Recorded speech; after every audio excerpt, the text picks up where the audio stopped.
الحمدللہ وکفا والصلاۃ والسلام علی عبادہ الذین اصطفیٰ فاعوذ باللہ من شرور انفسنا ومن سیئات اعمالنا من یہد اللہ فلا مضل لہ ومن یضلل فلا ہادی لہ واشہد ان لا الہ الا اللہ وحدہ لا شریک لہ واشہد ان محمدا عبدہ ورسولہ اما بعد فإن خیر الحدیث کتاب اللہ وخیر الہدی ہدی محمد صلی اللہ علیہ وسلم وشر الامور محدثاتها وكل محدثة بدعة وكل بدعة ضلالة وكل ضلالة في النار. اعوذ باللہ السمیع العلیم من الشیطان الرجیم من حمدہ ونفخہ ونفثہ. بسم اللہ الرحمن الرحیم.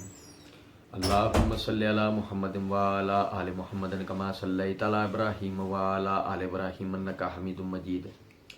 اللہم بارک علی محمد وعلی آل محمد کما بارکت علی ابراہیم وعلی آل ابراہیم انک حمید مجید. رب اشرح لی صدری ویسر لی امری واحلل عقدۃ من لسانی یفقہوا قولی رب زدنی علما. مسئلہ number 157 part 1 Mirza Muhammad Ali engineer کے 100 questions on Sunni and Shia issues with engineer Muhammad Ali Mirza. ہم اس کے جوابات جو ہے وہ سیکھ سمجھ رہے تھے، اور مرزا جی نے جو ہے وہ عوام کو عوام کی نظروں میں احادیث کی جو چھپی ہوئی کتابیں ہیں، شائع شدہ جو کتابیں ہیں، انہیں مشکوک بنانے کے لیے مرزا جی نے جو ہے وہ ایک انٹرنیشنل نمبرنگ کا ڈھونگ اور رچا رکھا ہے. لاسٹ ٹائم میں نے آپ کو توجہ دلائی تھی کہ مرزا جی نے جو ہے وہ صحیح مسلم ہے وہ فلاں نسخہ ہے، وہ دارالسلام کا چھپا ہوا ہے، وہ عرب کا چھپا ہوا ہے، اس کی نمبرنگ یوں ہے، وہ عرب کے عالم کی فواد عبدالباقی والی، وہ بٹوں والی ہے، وہ فلاں ہے، اور ہم کنٹینیوس نمبر دیتے ہیں. اور یہ جو بر صغیر میں جو چھپی ہے مشکات المصابی، اس میں شیخ زبیر نے فواد عبدالباقی والی جو ہے وہ تخریج جو ہے وہ تحکیم شائع کر دی ہے، اور اس کی وجہ سے بڑی مصیبت کھڑی ہو گئی ہے. اب میں نے توجہ دلائی تھی آپ بھائیوں کو کہ جو سننے والا آدمی ہے اس کے ذہنوں کے اندر یہ لازمی ایک نئے بھائی کے ذہن میں یہ وسوسہ آئے گا کہ ہم ان حدیث کی کتابوں خود نہیں سمجھ سکتے. اب مرزا جی کو جو اپنا چورن بیچنا تھا اس کے لیے مرزا جی نے یہ آوازیں لگائی ہیں، اور اس کے بعد مرزا جی آگے کہتے ہیں کہ صحیح مسلم مکتبہ اسلامیہ، یہ ان کی صحیح مسلم ہے، 3 جلدوں میں شائع ہوئی ہے، ہر جلد میں 2 آگے سب جلدیں یعنی 6 جلدوں والی. یہ اہل حدیث کا ترجمہ ہے علامہ وحید الزما صاحب کا. یہ انٹرنیشنل نمبرنگ کے مطابق ہے مکتبہ اسلامیہ کی صحیح مسلم.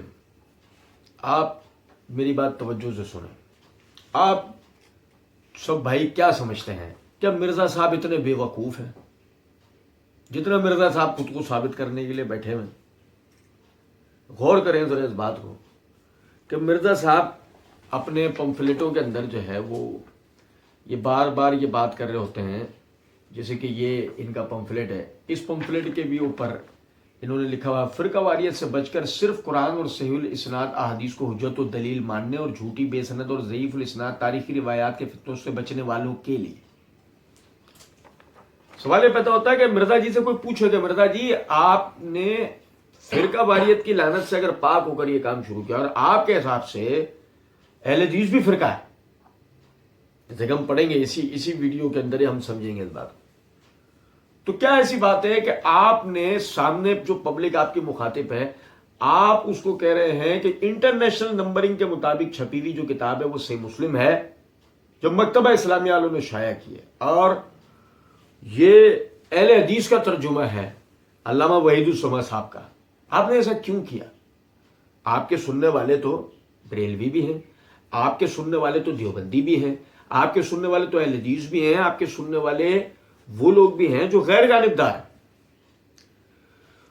کیا ایسی بات ہے کہ آپ نے اپنی ساری سمجھداری کو بالا طاق رکھتے ہوئے آپ نے یہ اتنی ایک فاش ایک غلطی اتنی بڑی آپ نے کر دی کہ آپ نے سب کو مخاطب ہو کے کہہ دیا کہ یہ ہے انٹرنیشنل نمبرنگ کے مطابق اور یہ اہل حدیث کا ترجمہ ہے. تو آپ سوچتے نا اس بات کو، جب میں سامنے مخاطب کر کے یہ کہوں گا کہ یہ اہل حدیث کا ترجمہ ہے، تو جو بریلوی ہیں جو دیوبندی ہیں وہ تو تعصب کا شکار ہو کے اہل حدیث کے، وہ تو پھر نہیں پڑھیں گے اس ترجمے کو.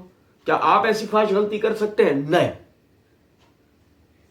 مرزا صاحب اتنے بے وقوف ہیں نہیں. اور اگر مرزا صاحب ہوتے بھی تو مرزا صاحب کے پیچھے جو لوگ کھڑے ہیں، جب مرزا صاحب سے یہ سارا ڈھونگ کروا رہے ہیں، جن کا مقصد جو ہے منہج سلف کو ٹارگٹ کرنا ہے، تو آپ سمجھیں وہ اتنے بے وقوف نہیں ہیں سب کہ وہ اس طرح باقاعدہ مرزا جی آن کیمرہ یہ بات کہہ دیں کہ جی میں جو ترجمہ بتا رہا ہوں وہ اہل حدیث کا ترجمہ ہے. تو اس کا مطلب تو آپ کی بات تو پھر صرف اہل حدیث کے لیے رہ گئی. عام عوام تو اس بات کو نہیں سمجھتی نا. بات سیدھی سی ہے. آپ نے یہ صرف بولا ہے، اصل میں آپ نے لوگوں کو وحید الزمہ کا ترجمہ پڑھوانا تھا. اصل میں آپ نے لوگوں کو وحید الزمہ کا کیا ہوا ترجمہ پڑھوانا تھا.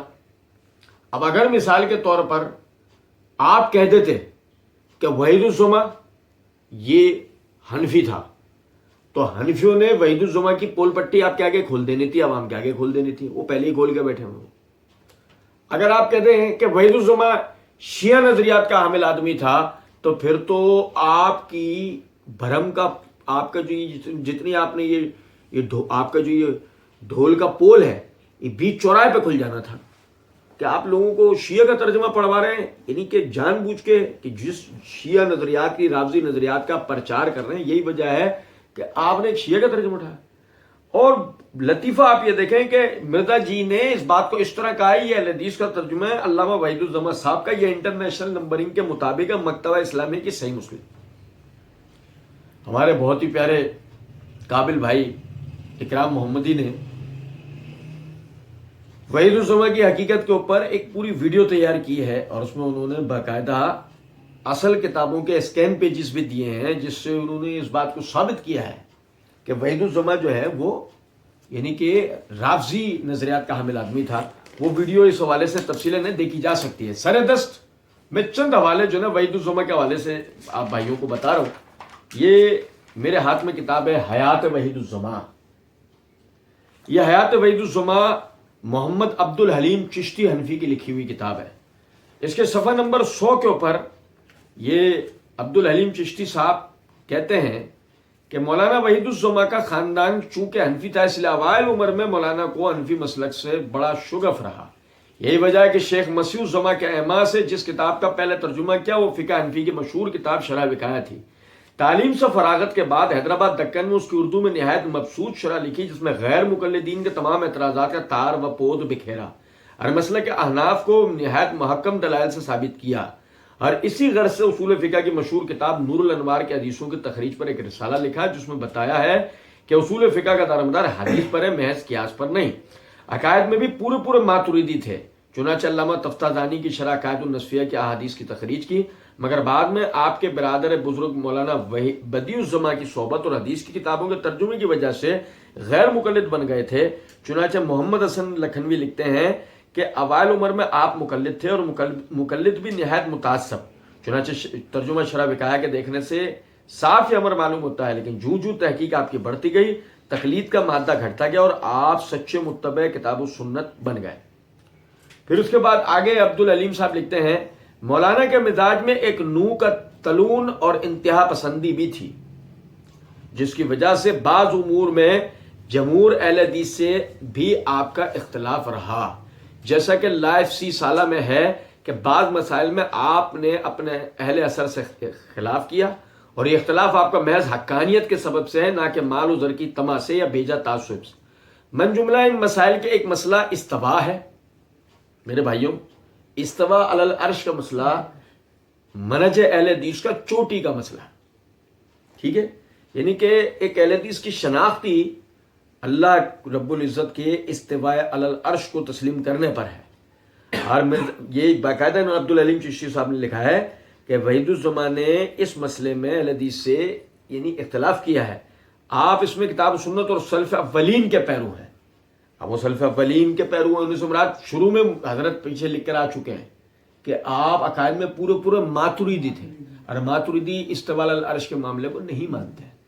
اس کے بعد آگے کہتے ہیں کہ ایک مقام پر تحریر فرماتے کہ میں نے وجوب تقلید مذہب معین میں جو ابتداء طالب علم میں لکھا تھا اس سے بات کو رجوع کیا، اس طرح صفات میں متکلمین کی تعویلات اور تفصیلات سے جن میں عنفوان شواب میں گرفتار تھا، اور اب بھی اللہ تعالیٰ شانہ خوب جانتا ہے کہ مجھ کو دین کے مسائل میں کوئی نفسانیت یا تعصب نہیں ہے، نہ اپنے قول سے اگر وہ غلط نکلے رجوع کرنے میں کوئی شرم ہے۔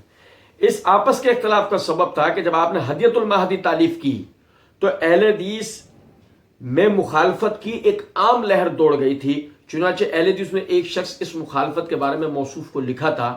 اس کے جواب میں آپ لکھتے ہیں، مجھ کو میرے ایک دوست نے لکھا کہ جب سے تم نے کتاب ہدیۃ المہدی تالیف کی ہے تو اہل حدیث کا ایک بڑا گروہ جیسے مولوی شمس الحق مرحوم عظیم آبادی اور مولوی محمد حسین صاحب لاہوری اور مولوی عبداللہ صاحب غازی پوری اور مولوی فقیر اللہ صاحب پنجابی اور مولوی ثناء اللہ صاحب امرتسری وغیرہ ہم تم سے بددل ہو گئے ہیں، اور عامت و اہل حدیث کا اعتقاد تم سے جاتا رہا ہے۔ پھر صفحہ نمبر 102 میں عبدالعلیم چشتی صاحب لکھتے ہیں کہ ایک اور موقع میں فرماتے ہیں، غیر مقلدوں کا گروہ جو اپنے تئیں اہل حدیث کہتے ہیں، انہوں نے ایسی آزادی اختیار کی ہے کہ مسائل اجماعی کی پرواہ نہیں کرتے، نہ سلف صالحین اور صحابہ اور تابعین کی قرآن کی تفسیر صرف لغت سے اپنی منمانی کر لیتے ہیں، حدیث شریف میں جو تفسیر آ چکی ہے اس کو بھی نہیں سنتے ہیں۔ آپ سمجھیں ذرا اس بات کو، وحید الزماں صاحب بذات خود یہ بات کہہ رہے ہیں کہ غیر مقلدوں کا گروہ جو اپنے تئیں اہل حدیث کہتے ہیں، لیکن وحید الزماں صاحب نے خود کو کبھی بھی اہل حدیث تسلیم نہیں کیا ہے، انہوں نے ایسی آزادی اختیار کی ہے، وہ پھر آگے انہوں نے بات کی۔ اچھا، پھر صفحہ نمبر 103 کے اوپر یعنی آپ دیکھیں کہ اہل بیت کے حوالے سے بات کرتے ہوئے سیدنا علی بن ابی طالب رضی اللہ تعالیٰ عنہ کے حوالے سے دیکھیں کیا بات کرتے ہیں۔ کہتے ہیں کہ اس مسئلے میں قدیم سے اختلاف چلا آیا ہے کہ عثمان اور علی دونوں میں کون افضل ہے، لیکن شیخین کو اکثر اہل سنت حضرت علی سے افضل کہتے ہیں، اور مجھ کو اس امر پر بھی کوئی دلیل قطعی نہیں ملتی۔ یعنی وحید الزماں صاحب کہہ رہے ہیں کہ جو جمہور اہل سنت نے ابو بکر و عمر رضی اللہ تعالی عنہما کو سیدنا علی پر فضیلت دی ہے، مجھ کو اس معاملے میں بھی کوئی دلیل قطعی نہیں ملی، نہ یہ مسئلہ کچھ اصول اور ارکان دین میں سے ہے، زبردستی اس کو متکلمین نے عقائد میں داخل کر دیا ہے۔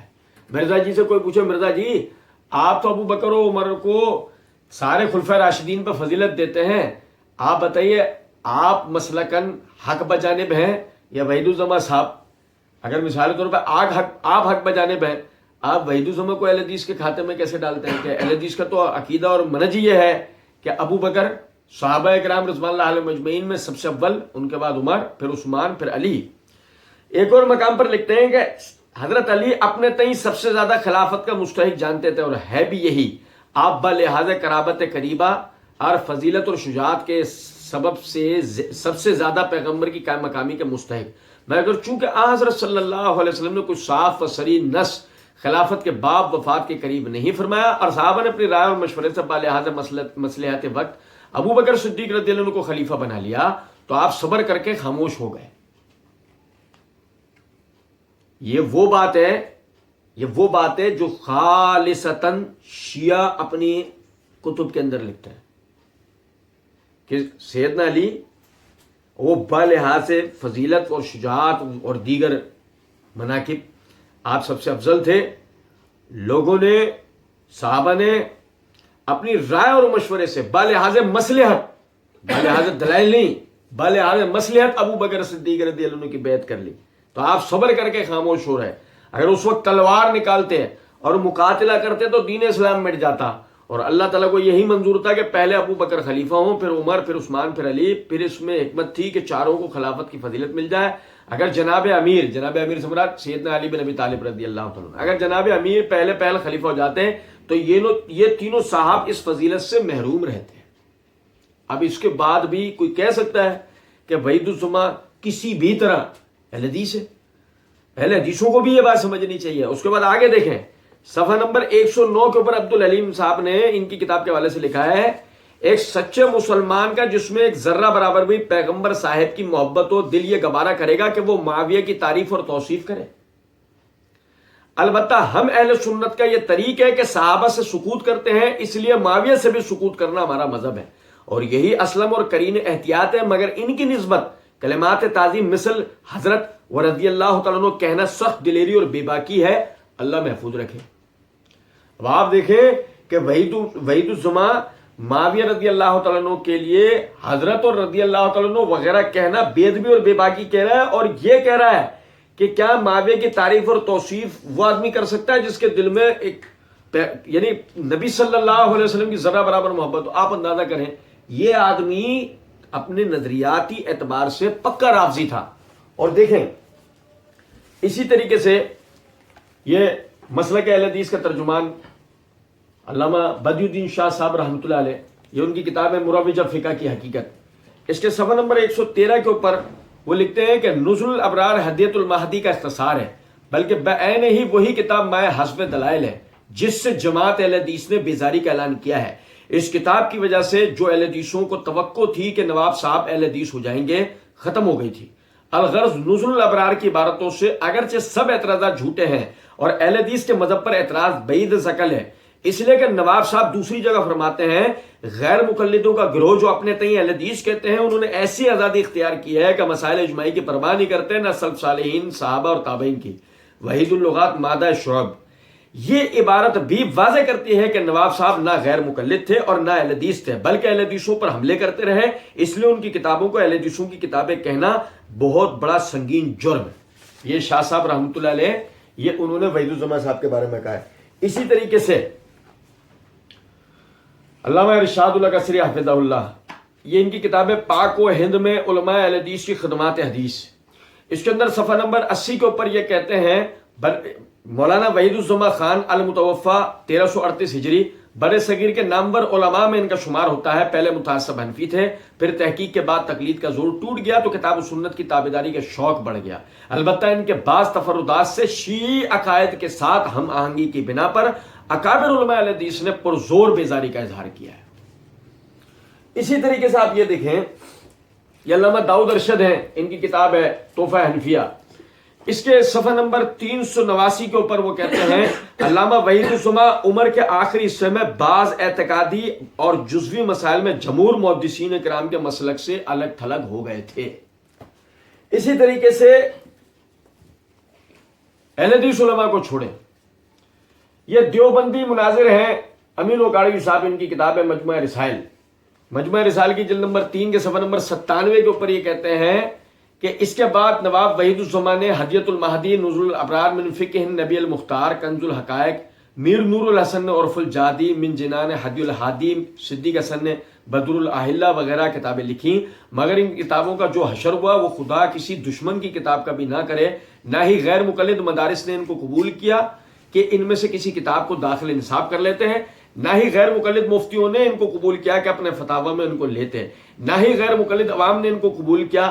وہ مرزا قادیانی اور سوامی دیانند کی کتابوں سے اتنا نہیں جلتے جتنا ان کی کتابوں کے نام سے جلتے ہیں. یہ وحید الزماں صاحب اور ان کی کتابوں کا ذکر یہ امین وقاڑوی صاحب اہل حدیث جماعت کی طرف سے کر رہے ہیں کہ اہل حدیث جماعت یعنی کہ وحید الزماں صاحب کے نظریات سے اتنا بیزاری کا اظہار کرتی ہے. اور آخر میں مرزا جی ویسے تو بڑے بے شرم باقی ہوئے ہیں، لیکن اگر بالفرض مرزا جی میں کوئی بھی ٹکے بھر بھی شرم باقی ہو، مرزا جی کے مقلدین میں ہو، تو یہ بالکل اینڈ بات ہے نا.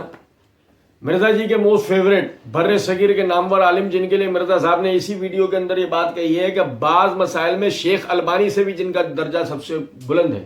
یہ میرے ہاتھ میں کتاب ہے فتاوی علمیہ المعروف توضیح الاحکام، شیخ زبیر علی زئی رحمۃ اللہ علیہ کی. اس کی یہ جلد نمبر 2 ہے، جلد نمبر 2 کا صفحہ نمبر 428 ہے. ان سے فہیم نثار سلفی نے سوال کیا کہ وحید الزماں حیدرآبادی کے بارے میں آپ کی کیا تحقیق ہے؟ تو جواب کے اندر زبیر علی زئی رحمۃ اللہ علیہ نے لکھا وحید الزماں پہلے غالی مقلد، پھر نیم اہل سنت اور آخری عمر میں تفضیلی قسم کا شیعہ بن گیا تھا. وہ اہل حدیث کے نزدیک سخت ضعیف اور متروک الحدیث انسان تھا. مرزا جی اسے کہتے ہیں ایٹم بوم. آپ کسی پہ نہیں گرا سکتے اپنی پھلجڑیاں، ہم گرائیں گے آپ پہ ایٹم بوم. اور یہ دیکھیے، یہ اگر آپ میں شرم باقی ہو تب وحید الزماں کو اہل حدیث کی طرف منسوب کرنے سے پہلے سن لیں کہ زبیر علی زئی رحمۃ اللہ علیہ نے بھی یہ بات کی ہے کہ وہ اہل حدیث کے نزدیک سخت ضعیف اور متروک الحدیث انسان تھا. اور پھر صفحہ نمبر 429 پہ کہتے ہیں وحید الزما کا عقیدہ تھا کہ عامی پر مجتہد یا مفتی کی بغیر تعین کے تقلید ضروری ہے، نزول الابرار صفحہ 7۔ یہ کون سا اہل حدیث بولتا ہے؟ اہل حدیث تو کسی بھی طرح تقلید کا قائل نہیں ہے نا، تو یہ تو کہہ رہا ہے کہ عامی کے اوپر مفتی یا مجتہد کی تقلید بغیر معین کی ہے، یہ تقلید ضروری ہے، تو یہ کون سا اہل حدیث ہوا؟ پھر آگے دیکھیں، وہ بعض صحابہ کو فاسق بھی کہتا تھا، یہی کتاب نزول الابرار جلد 3 صفحہ 94۔ شیخ زبیر کہتے ہیں مختصر یہ ہے کہ وحید الزما متروک الحدیث ہے اور اہل حدیث اس کے اقوال اور کتابوں سے بری ہیں۔ میرے بھائی تو لہذا اس مختصر سی تمہید کا مطلب یہ تھا کہ جو مرزا صاحب نے بڑے اطمینان سے جو یہ بات کہہ دی نا، یہ اہل حدیث کا ترجمہ علامہ وحید الزما صاحب کا، تو وحید الزما یہ اہل حدیث اور غیر اہل حدیث اور مرزا صاحب کے مقلدین سب سمجھ لیں، وہ تفضیلی شیعہ، زیدی شیعہ، رافضی تو ہو سکتا ہے، وہ اہل حدیث نہیں ہو سکتا۔ اس کے بعد مرزا جی آگے اپنا چورن بیچنا شروع کرتے ہیں اور کہتے ہیں، اور اسی کا ہی PDF ہماری ویب سائٹ اہل سنت پاک.com پر رکھا ہوا ہے، جس نے دیکھنی ہے حدیث وہ اس کنٹینیوس نمبرنگ والی صحیح مسلم میں دیکھیں تو انشاءاللہ اس کو مل جائے گی، کوئی مشکل نہیں ہوگی۔ سمجھے اب آپ یہ چورن کس طرح بیچا گیا ہے، کہ جو میں تمہیں پڑھ کے سناؤں اس کو اگر ڈھونڈنا ہے نا وہ ایسے ڈھونڈ۔ یہ ساری ڈرامے بازی مرزا جی نے جو کی تھی نا، وہ سعودی عرب کی تحکیم، وہ عرب خطے کی تحکیم، وہ پاکستانی تحکیم، وہ فواد عبد الباقی کی تحکیم، وہ بٹے چلانا، وہ فلاں، جتنی ڈرامے بازیاں یہ انہوں نے مرزا جی نے کی ہیں، وہ صرف اس لیے کی ہیں کہ میں کل کو جب اب تمہیں کوئی وسوسہ دوں نا، میں جو تمہیں والا دوں، تم ڈائریکٹ وہ ویسے اس طرح دیکھو جیسے میں تمہیں بتا رہا ہوں۔ حالانکہ محدثین قدیم و جدید کا طریقہ ہمیشہ سے یہی رہا ہے کہ وہ باقاعدہ کتاب، فصل، باب اور راوی کے نام سے روایت کو بیان کرتے ہیں۔ مثلا ابو ہریرہ رضی اللہ عنہ نے روایت کیا تو وہ یوں کہتے ہیں رواہ ابو ہریرہ، اگر ابو بکر رضی اللہ عنہ نے روایت کیا رواہ ابی بکر، وہ اس طرح کہتے ہیں۔ مرزا جی انوکھے لائے انٹرنیشنل نمبرنگ، اب اس میں بھی بٹے چلوا دی، عام بندہ وہی، پھر یار ہم کیسے سمجھ سکتے ہیں؟ کچھ بات آ رہی ہے؟ آگے دیکھیں مرزا جی کہتے ہیں اس حوالے سے، البتہ جو دارالسلام والوں کی انہوں نے فواد عبد الباقی کی بھی بریکٹ میں نمبرنگ دے دی ہے، انہوں نے دونوں نمبرنگ عربی والے نسخے میں ڈال دی ہے، اپنی بھی کنٹینیوس نمبرنگ اور دوسری بھی، تو دوسری بھی اگر ہو تو اس میں آپ کو انشاءاللہ مل جائے گا۔ تو صحیح مسلم میں نے ویسے فرحان بھائی کو کہا تھا کہ وہ اب اس کا بھی PDF آ گیا ہے، صحیح مسلم جو ہے ترجمے کے ساتھ دارالسلام والوں نے بھی چھاپی ہے، انہوں نے دونوں نمبرنگ فواد عبد الباقی کی بھی ڈال دی، یہ والی بھی، اس کا PDF بھی جو اویلیبل ہے۔ میں نے ان کو کہا تھا کہ اس کو اپلوڈ کر دیں، اب پتہ نہیں انہوں نے کیا ہے کہ نہیں، بہرحال انشاءاللہ تعالیٰ جو آلریڈی پرانا بھی ہوا ہے وہ بھی بالکل ٹھیک ہے۔ اچھا، اب اس تمہیدی گفتگو میں اس کے اینڈ پہ میں اپنے 2 ریسرچ پیپرز کا تعارف کروا دوں، اس کے بعد انشاءاللہ ہم گفتگو اسٹارٹ کریں گے۔ اب دیکھیں، آپ سمجھے ذرا اس بات کو، مرزا جی فرحان بھائی سے کوئی PDF بھی اپلوڈ کروا رہے ہیں۔ یہ فرحان بھائی جو نا ابھی ہم آگے انشاءاللہ پڑھیں گے، یہ فرحان بھائی، یہ وسیم بھائی، یہ فیصل بھائی، یہ ان لوگوں میں سے ایک ہیں جو مرزا صاحب کو، یعنی مرزا صاحب کی فنڈنگ کرتے ہیں، جب مرزا صاحب کے سپورٹرز ہیں، یہ مرزا صاحب کی جتنی رافضیت کو مرزا صاحب جو لے کے چل رہے ہیں، یہ وہ لوگ ہیں جو ان کے پیچھے کھڑے ہو کے اس کو سپورٹ دلواتے ہیں ان ساری چیزوں کو، اور یہ تو وہ نام ہے جو انہوں نے لے دیے ہیں، کتنے ہی نام تو ایسے ہیں جو ابھی پس پردہ ہیں، ہو سکتا ہے دیگر ریکارڈنگز میں یا ویسے ان کے بارے میں پتہ لگ سکے۔ اب اس کے بعد جناب مرزا جی کہتے ہیں کہ اب اس تمہیدی گفتگو کے اینڈ میں اپنے 2 ریسرچ پیپرز کا تعارف کرا دوں، اس کے بعد انشاءاللہ ہم گفتگو کو سٹارٹ کریں گے۔ یہاں سے ہم اپنے تمام سننے والے بھائیوں سے کہیں، دیکھیں جی ہم نہیں کھینچ رہے تھے بات کو مرزا جی آلریڈی کھینچ رہے ہیں، کیونکہ مرزا جی کو اپنا چورن بیچنا ہے، مرزا جی کو اپنا چورن بیچنا ہے، تو مرزا جی بیچیں گے، اس کو بغیر مرزا جی مانیں گے نہیں، تو اس لیے کہتے ہیں کہ یہ میرے بھائیوں، یہ میرا پہلا ریسرچ پیپر ہے جس کی پروف ریڈنگ اس وقت شیخ زبیر علی زئی رحمۃ اللہ علیہ نے کی تھی، میرے بھائیوں میں آج آپ کو ایک نقطے کی بات بتاتا ہوں۔ شیخ زبیر رحمۃ اللہ علیہ اپنی کتب کے اندر، تمام کتب میں وہ لکھتے ہیں کہ میری ہر وہ کتاب معتبر ہے جس کے آخر میں میرے دستخط ہیں، میری ہر وہ کتاب معتبر ہے جب مکتبہ اسلامیہ والوں نے شائع کی ہے۔ یہ شیخ زبیر نے اپنی تمام کتابوں میں ثبوت کے طور پر آپ کو جو ہے وہ کوئی بھی کتاب دکھا سکتا ہوں، لیکن یہ میں نے آپ کو سیدھا سا فارمولہ بتا دیا، آپ شیخ زبیر کی کوئی بھی کتاب اٹھا کے دیکھ لیں، شیخ زبیر نے اپنی ہر کتاب کے مقدمے کے اندر یہ آخر میں بات لکھی ہوتی ہے. مرزا جی نے اپنے جس پمفلیٹ کی طرف اشارہ کیا ہے یہ ہم آگے دیکھیں گے. یہ ایسے تو یہ دو پمفلیٹ ہیں, دونوں پمفلیٹوں کی طرف جو مرزا جی نے اشارہ کیا ہے کہ جی اس کی جو پروف ریڈنگ ہے وہ شیخ زبیر نے کی تھی. اس پمفلیٹ پہ کہیں بھی شیخ زبیر کے سگنیچر نہیں, نہ ہی مکتبہ اسلامی کی شائع شدہ. اسی طرح اس پہ بھی کہیں بھی سگنیچر نہیں ہے, اور نہ ہی یہ مکتبہ اسلامیہ کا شائع شدہ ہے. جو اس بات کی دلیل ہے محمد علی مرزا نے شیخ زبیر کے نام سے جھوٹ بولا ہے. اچھا چلیں, ہم کہتے ہیں کہ پروف ریڈنگ شیخ زبیر نے بھی اس کی ہو بالفرض, تو سمجھے ذرا اس بات کو. کیا ایسی بات ہے شیخ زبیر کا وہ مسلک و منہج نہیں تھا جو مسلک و منہج آپ کا ہے. اگر مثال طور پہ آپ یہ کہتے ہیں شیخ زبیر چھپاتے تھے, تو آپ تو اپنی اس ویڈیو میں انہی لوگوں کو تو برا بھلا کہہ رہے ہیں جو علم کی بات کو چھپا لیتے ہیں. تو اس کا مطلب آپ کی تو سیدھی سا جو حملہ ہے وہ تو شیخ زبیر پر ہوتا ہے نا, یہ شیخ زبیر جیسے پہ ہوتا ہے. دو میں سے ایک بات ہے, یا تو شیخ زبیر کے لیے آپ یہ کہنا چاہ رہے ہیں وہ آپ کی رافضیت میں آپ کے ساتھ تھے جبکہ ایسا ہے نہیں, یا پھر دوسرے لفظوں میں آپ جھوٹ بول رہے ہیں جیسے کہ آپ جھوٹ بولتے آئے ہیں.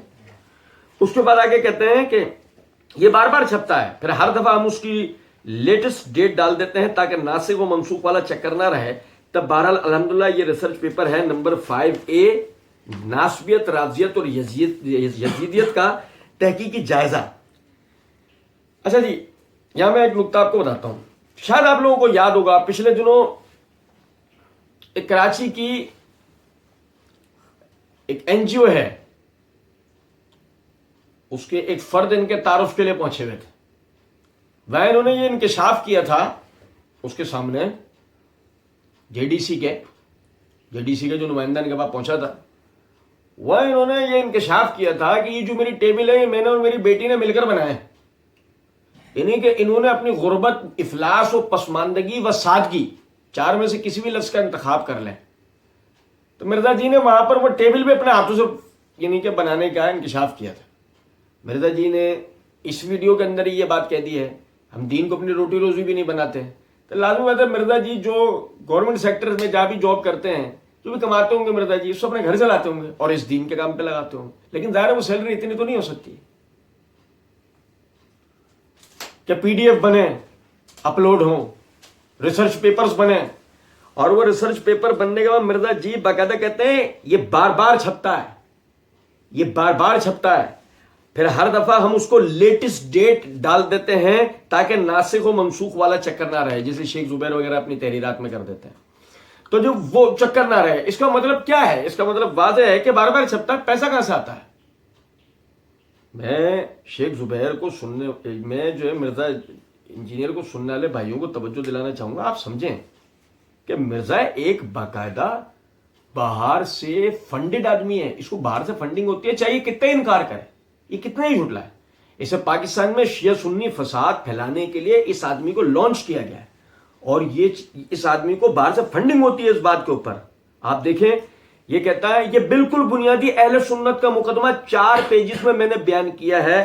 آپ سمجھیں یہ جو اصطلاح ہے یزیدیت, یہ جو اصطلاح ہے یزیدیت 300 ہجری سے پہلے آپ یہ اصطلاح اہل سنت کی کتابوں میں دکھائیں, اہل تشیع کی کتابوں میں دکھائیں. یزیدیت مرزا صاحب کے مقلدین سے میں نے پہلے بھی عرض کیا تھا, مرزا جی کہتے ہیں نا مجھ پر پانی ڈال دو, میں تو کہتا ہوں مرزا جی کو پانی میں بہا دو, پانی میں بہانے کا لائق ہو گیا یہ. سنو ذرا بات کو, غور طلب نکتہ ہے. 300 اہل سنت کا جو مقدمہ ہے وہ کب سے چل رہا ہے؟ جب سے مرزا صاحب پیدا ہوئے ہیں. نہیں نا, اہل سنت کا مقدمہ تو شروع سے ہے. تو اہل سنت کا مقدمہ 300 ہجری سے پہلے اہل سنت و اہل تشیع دونوں کی کتابیں ڈھا کے یہ اصطلاح جو ہے نا یزیدیت, یہ اصطلاح ہمیں چاہیے. مرزا جی لا کے دیں, مرزا جی کے مقلدین لا کے دیں. یہ اسی ریسرچ پیپر میں, یہ اسی مرزا صاحب کی یہ جو مسئلہ 157 تحقیق شیعہ سنی 100 سوالات, اسی میں ہمارا مرزا صاحب پر 5واں سوال ہو چکا ہے. یہ ہمیں لا کے دیں. مقصد کیا ہے اس بات کے بتانے کا؟ مرزا جی جس کو اہل سنت کا بنیادی مقدمہ کہہ رہے ہیں, یہ اہل سنت کا مقدمہ نہیں ہے, یہ خالصتاً رافضیت ہے جو مرزا جی اہل سنت کے لفافے میں لوگوں کو دینا چاہ رہا ہے. کہتے ہیں کہ اس میں اہل سنت کا کیا مقدمہ ہے اس حوالے سے, اور رافضیت کے خلاف, یزیدیت کے خلاف, ناسبت کے خلاف. تو ریسرچ پیپر نمبر 5A اہل سنت پاک.com سے اس کا مفت PDF ڈاؤن لوڈ کیا جا سکتا ہے. ہزاروں کی تعداد میں پوری دنیا میں ہم بانٹتے ہیں, ہزاروں کی تعداد میں ہم پوری دنیا میں یہ بانٹتے ہیں. اگر مرزا جی نے جو پوری دنیا مبالغہ رائی کرتے ہوئے نہیں بولا, بھائی میرے سنو, مرزا جی اردو میں بات کرتے ہیں نا, تو مرزا جی کو اردو سمجھنے والے سن سکتے ہوں گے, یا مرزا جی والوں اب مرزا جی کے پیچھے جو کھڑے ہیں وہ سب ٹائٹل بھی ڈالنے لگ گئے ہوں گے شاید, تو جن کو انگریزی آتی ہوگی پڑھنی وہ سن لیتے ہوں گے. تو مرزا جی کی بات پوری دنیا میں تو چلتی نہیں ہوگی. ہاں, اگر مرزا جی کا اشارہ یہ ہے کہ جو ہمارے پمفلیٹ عربی اور انگریزی میں لکھے گئے وہ پوری دنیا میں ہمارے تقسیم کیے جاتے ہیں. اور کیسے تقسیم کیا جاتا ہے؟ مرزا صاحب کہہ رہے ہیں ہزاروں کی تعداد میں پوری دنیا میں ہم بانٹتے ہیں اس کی ہارڈ کاپیز. یہ کلرڈ ہے, یعنی رائٹنگ جو ہے وہ بلیک میں اور ہر ریفرنس ریڈ کلر میں, تاکہ اس ریفرنس پہ فوراً نظر پڑ جائے. یہ دیکھنے والا اچھی طرح آدمی سمجھ سکتا ہے. یہ جو پیپر ہے یہ اعلیٰ قسم کا پیپر لیا گیا ہے, اور اس پر یہ جو بائنڈنگ ہے یہ بھی اعلیٰ ہے. پھر اس کے اوپر یہ جو کلرنگ وغیرہ یہ ساری جو کی گئی ہے یہ بھی اعلیٰ قسم کا کام ہوا ہے. یہ پمفلیٹ فری دیتے ہیں یہ, اور بقول ان کے یہ ہزاروں کی تعداد میں دے رہے ہیں, لیکن یہ سستا نہیں ہے, یہ سستا نہیں ہے, یہ مہنگا ہے. یہ سستا نہیں ہے. یہ کم از کم اگر مثال لے لیتے ہیں کہ اگر یہ چھپنے کے بعد 50 روپے کا بھی پڑتا ہو, مثال لے لیتے ہیں, اور ہزاروں کی تعداد میں تقسیم کر رہے ہیں, تو ان ہزاروں کو اگر ہم لاکھ تک بھی نہ لے کے جائیں, صرف 50,000 تک بھی لے جائیں, تو 50 کو 50,000 سے ضرب دیں تو جو حاصل جواب آتا ہے وہ مرزا صاحب کی سال بھر کی تنخواہ بھی نہیں ہوگی. بھائی آپ میری بات تو جو سن رہے ہیں نہیں, وہ مرزا صاحب کے سال بھر کی تنخواہ بھی نہیں ہوگی. کہ وہ مرزا صاحب کے سال بھر کی تنخواہ بھی نہیں ہوگی, تو اس کا مطلب کیا ہوا؟ ہزاروں کی تعداد میں یہ پمفلیٹ تقسیم کرنے والی آپ کی جو بات ہے کہ جو پوری دنیا میں ہزاروں کی تعداد میں تقسیم ہوتا ہے, تو آپ یہ مبالغہ رائی کر رہے ہیں, اپنا چورن بیچنے کے لیے نا ایڈورٹائزمنٹ کر رہے ہیں بے وجہ کی, ہیں جیت گیا انگلش ہار گئی مہنگائی, یا تو یہ ہے, اور یا پھر یہ ہے کہ واقعی ہزاروں کی تعداد میں آپ کا یہ پمفلیٹ دنیا میں تقسیم ہوتا ہوگا اور اس کا فنڈ آپ کو باہر سے آتا ہوگا. جن کے مضموم مقاصد و عزائم اس ملک میں سنی شیعہ فساد کے لیے, وہ آپ کو اس کی فنڈنگ کرتے ہو, جبھی تو آپ ہزاروں کی تعداد ان کے اندر اس کو بانٹتے ہیں. اچھا, کہتے ہیں اس کا پھر میں نے انیسچر لکھا جسے کہتے ہیں زمیمہ. اس کے بعد وہ کہتے ہیں کہ جناب اس میں بڑی مختصر گفتگو ہے, بڑی مختصر بات ہے. کہتے ہیں اس کا میں نے انیسچر لکھا جسے کہتے ہیں زمیمہ. مرزا صاحب نے لازمی زمیمہ لکھا ہوگا, ایسی بات نہیں ہے. مرزا صاحب کو انگریزی بھی آتی ہے, مرزا صاحب کو پنجابی بھی آتی ہے, اور اسی ویڈیو میں مرزا صاحب نے کہا ہے تھوڑی وہ شاجی سانوی عربی آندھی ہے, قرآن پاک کی الحمدللہ عربی مکمل آتی ہے, احادیث کی بھی وہ معاملات کر لیتے ہیں. تب ایسا آدمی زمیمہ تو لکھ ہی سکتا ہے, جس کو ظاہر ہے زمیمہ تو لکھ ہی سکتا ہے. آپ اتنا بھی میں سمجھتا ہوں کہ مرزا صاحب سے بدگمان نہیں ہونا چاہیے. کیا خیال ہے؟ بہرحال اس کے بعد مرزا جی کہتے ہیں کہ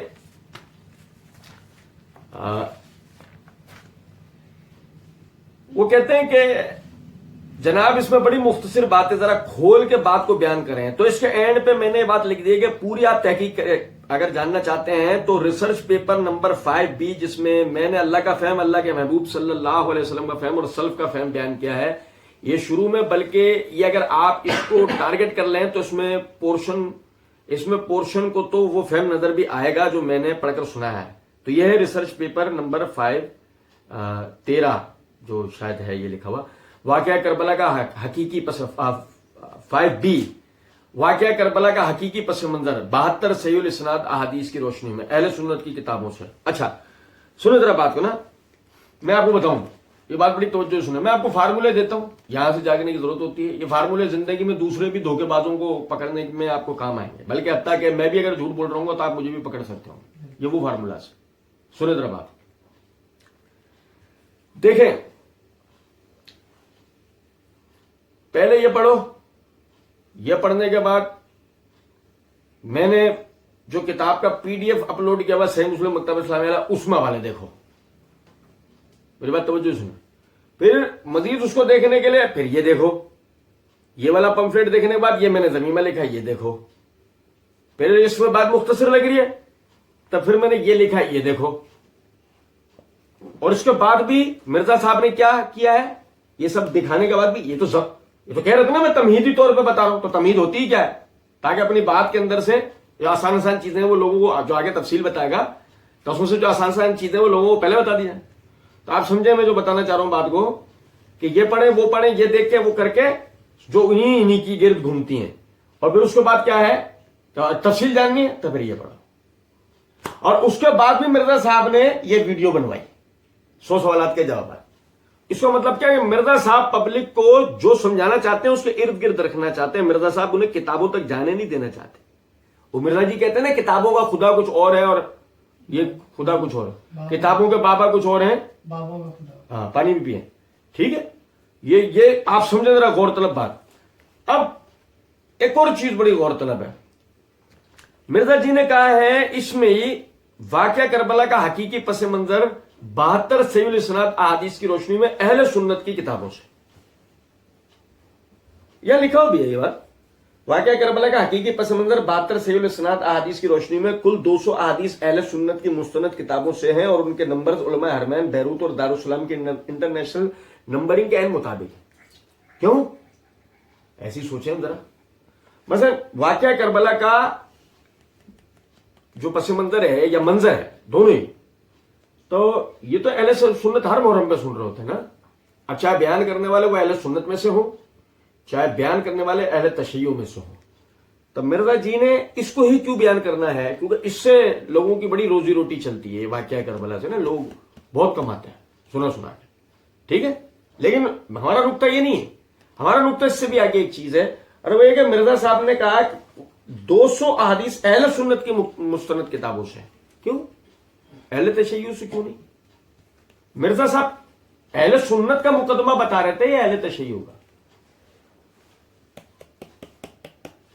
مرزا صاحب تو یہ کہہ کے شروع ہوئے تھے نا بات کہ ناسبیت، رافضیت اور یزیدیت کا تحقیقی جائزہ. میں کیا بتا رہا ہوں؟ یہ بالکل بنیادی اہل سنت کا مقدمہ 4 پیجز پہ میں بتا رہا ہوں. مرزا جی یہ بتانے بیٹھے تھے نا اہل سنت کا مقدمہ. تو اہل سنت کا مقدمہ اہل سنت کی کتابوں سے بتائیں گے تو کس کو سمجھ؟ اہل سنت کا مقدمہ اگر آپ سامنے والوں کی کتابوں سے دکھاتے تو پھر تو بات سمجھ میں آتی. لیکن اصل میں مرزا جی کو پڑھنے سننے والے یقین کریں، وہ مرزا جی کو بغور پڑھ سن لیں تو وہ سمجھ جائے مرزا جی کیا چاہ رہے ہیں.